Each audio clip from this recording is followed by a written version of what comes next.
chasing you and I'm happy. You did it to me first. Olá, meu nome é Roberto, seu primeiro contato. Charlie Kaufman é facilmente um dos meus roteiristas favoritos. Ele não é tão conhecido quanto deveria, principalmente por conta dos projetos que escolhe, mas é um dos melhores.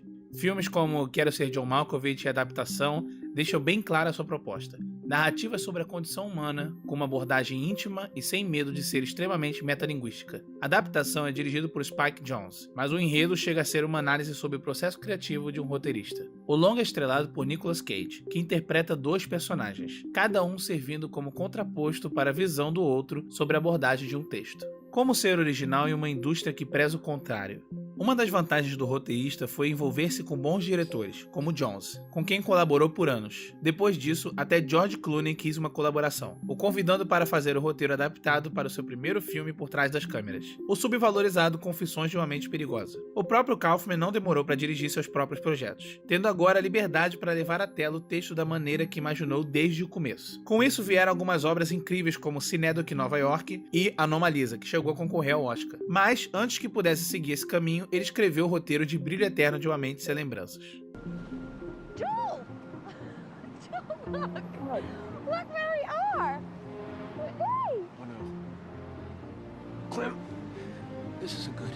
Dirigido por Michel Gondry, um diretor francês mais acostumado em filmar curtas, mas com um olhar diferente para representações visuais. A ideia do filme veio de um amigo de Gondry, que imaginou um mundo onde você poderia simplesmente apagar alguém da sua memória usando uma tecnologia capaz de visitar suas lembranças e fazer com que você não precise mais lidar com o que aquela pessoa significou para você. Tendo esse argumento em mente, a tarefa do Kaufman foi construir o roteiro. O que já poderia ser uma premissa para uma ficção científica intrigante, acabou sendo um estudo sobre a relação humana. Na trama, Joel Barish descobre que sua namorada, Clementine Krusinski, passou pelo procedimento. Ele sabe que as coisas não estavam indo bem, mas também não consegue acreditar no que aconteceu. Então, decide fazer o mesmo para que não sinta mais a dor da perda. Entramos na cabeça de Joel e assistimos o processo. Ele vê Clementine esvair-se de sua mente, mas com ela vão também os bons momentos. Enquanto analisa seu comportamento e passa mais um tempo com a mulher que ama, Joel percebe que talvez tenha cometido um erro. Um dos grandes acertos do filme é o elenco. Joel é interpretado por Jim Carrey, mais uma vez mostrando ser capaz de uma atuação dramática genuína, como ele fez em filmes como O Show de Truman e o pouquíssimo apreciado Mundo de Andy. Aqui, ele tem uma das suas melhores performances e uma das mais consistentes, com um personagem de comportamento mais contido e receoso. Do outro lado, Kate Winslet faz Clementine, uma personagem que eu considero até hoje o seu melhor papel, mesmo com Titanic no currículo. Além da dupla principal, o elenco conta com Elijah Wood, Kristen Dunst, Mark Ruffalo, David Cross e Tom Wilkinson. Esse é o tipo de filme onde cada personagem tem um papel importante na trama, existindo para servir o propósito do roteiro. Não é sempre que a direção anda de mãos dadas com o roteiro. Por ser uma narrativa que envolve personagens tendo suas memórias apagadas, uma das decisões mais inteligentes do longa foi a edição fragmentada e a continuidade inconsistente, propositalmente, que não atrapalha a montagem e consegue entregar a sensação de incerteza e angústia do casal protagonista. Conhecemos partes dos ambientes através de transições criativas, fazendo com que cada episódio da vida do casal pareça mais presente, como se não pudesse ser deixado para trás. O conceito de memória fragmentada é representado também no texto e na narrativa visual do filme constantemente, seja no gelo rachado, onde o casal deita para observar as constelações, ou no próprio nome da clínica responsável pelas operações,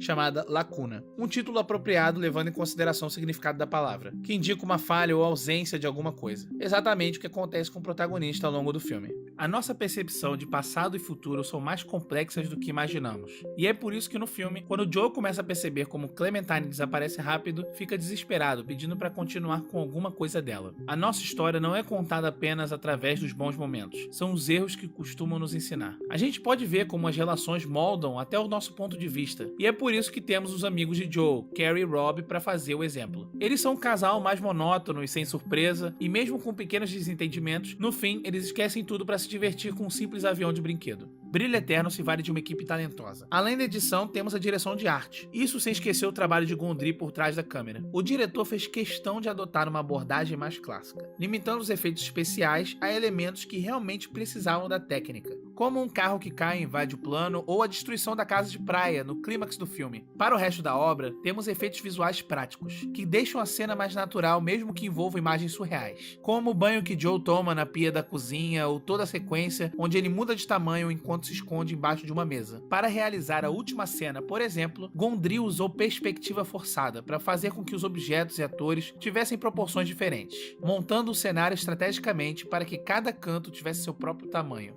You want to be around people with ideas.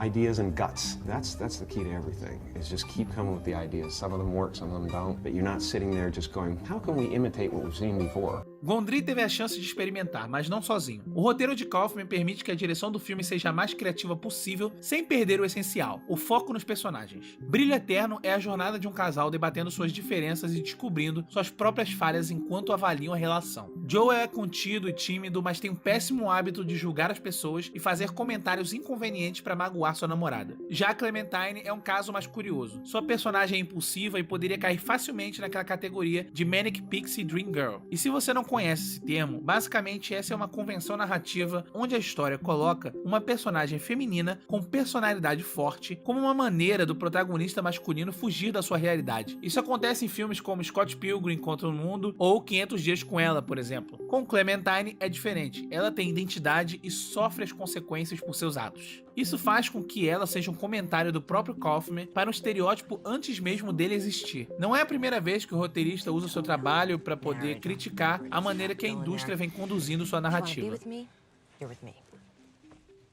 Okay. Too many guys think I'm a concept, or I complete them, or I'm gonna make them alive. But I'm just a fucked up girl who's looking for my own peace of mind. Don't assign me yours. Brilho Eterno de Uma Mente Sem Lembranças é um projeto que acerta todas as notas. Um enredo bem construído e inteligente, ao lado de uma direção criativa e sem medo de experimentar. Wait. What? I don't know. What Just do you wait. want, Joel? Just wait. I don't know. I want you to wait for just a while.